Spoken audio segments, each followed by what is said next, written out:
ministre. Sur la plateforme de Pierre-Bénite, au sud de Lyon, une contamination alarmante aux polluants éternels, les PFAS, a été mise en lumière il y a plus de 2 ans déjà. Sur le Rhône, ces substances très toxiques qui s'accumulent dans nos corps, elles étaient principalement associées à la présence industrielle d'Arkema. On apprend aujourd'hui, grâce à France 3, Rhône-Alpes et Médiacité, que Daikin, géant industriel japonais, en émet également plusieurs tonnes dans l'atmosphère. Alors que nous dit cette enquête? D'abord que jusqu'à présent, pour les polluants éternels, dans tous les rapports, on parlait principalement des rejets dans l'eau. Et là, on se rend compte que l'ennemi invisible, c'est aussi l'air, avec des rejets dans l'air supérieurs plus de 1800 fois aux normes. On se rend compte aussi que les travailleurs du site de Pierre-Bénite sont exposés à ces produits toxiques au-delà des normes réglementaires, et ce depuis plus de 10 ans. Vous imaginez bien que si les travailleurs y sont exposés, les riverains aussi, et ceux-là nous disent « on a l'impression d'être des citoyens de seconde classe ». Car oui, travailleurs et citoyens sont exposés aux polluants éternels qui peuvent entraîner des cancers, des lésions hépatiques, des maladies thyroïdiennes, de l'obésité et des problèmes de fertilité. L'enquête met ainsi en lumière un polluant éternel gazeux et nous montre que de la matière première jusqu'aux additifs, c'est tout le processus de production des polluants éternels qui polluent. Et Daikin, en plein scandale sanitaire des PFAS, va même jusqu'à ramener des Pays-Bas une molécule sur le même modèle que le bisphénol A, perturbateur endocrinien. Monsieur le Premier ministre, on s'en rend compte. En matière de polluants éternels, nous n'en sommes qu'à la partie émergée de l'iceberg. Alors face à ces constats alarmants, face à ce scandale sanitaire qui prend une nouvelle ampleur, pour les travailleurs de ces usines comme pour les riverains, que comptez-vous faire? Mesdames et messieurs les députés, Madame la députée Garin, vous posez une question sur un sujet important qui est celui des PFAS et indirectement celui de la santé de nos concitoyens et de notre environnement. C'est un sujet important qui est pris très au sérieux par mon gouvernement.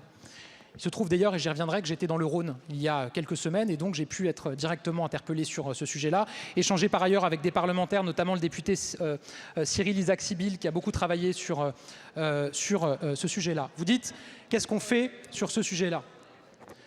D'abord, la transparence sur ce que nous mesurons et la présence des PFAS partout sur notre sol. Et je le dis, je pense que vous le reconnaîtrez, nous sommes de ce point de vue en France en avance de phase par rapport à la législation européenne qui prévoit cette transparence et ce suivi en 2026. On va plus vite.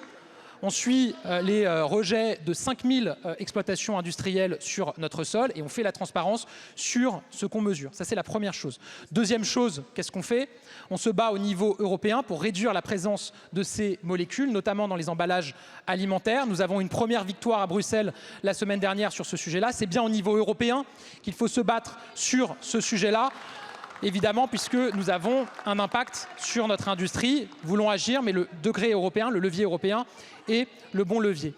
Et ensuite, qu'est-ce qu'on fait? Troisième sujet, quand il y a des situations telles que celles que vous évoquez, où nous avons, parce que nous faisons le suivi et parce que nous sommes transparents, une alerte, nous prenons les mesures nécessaires.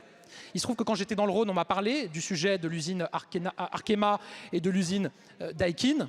Sur ce sujet, la préfecture a été au devant de ses responsabilités, a pris un arrêté préfectoral pour imposer qu'il y ait une mesure de substitution. Et je crois que d'ici à la fin de l'année 2024, s'agissant de l'usine Arkema, l'intégralité du processus aura été changée, précisément parce que l'État, à travers la préfecture, a pris ses responsabilités.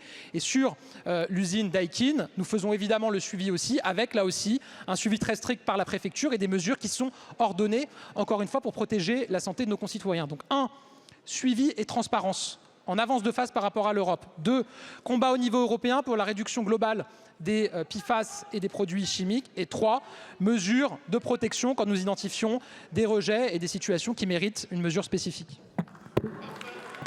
Je vous remercie, Monsieur le Premier ministre. Madame la députée. Un micro. J'ai le micro. C'est bon. Monsieur le Premier ministre, il faut bien comprendre que là, on parle d'une nouvelle ampleur. On parle plus simplement de la pollution et des rejets dans les eaux, mais bien d'une pollution de l'air. Vous dites on fait. Mais comment vous expliquez que les travailleurs, ça fait plus de 10 ans qu'ils sont exposés à des taux absolument scandaleux pour leur santé? Et enfin, vous parlez du niveau européen. Est-ce que vous allez attendre, en nombre de vies perdues, que l'Europe agisse alors que l'État en a les compétences au niveau national? Je vous remercie.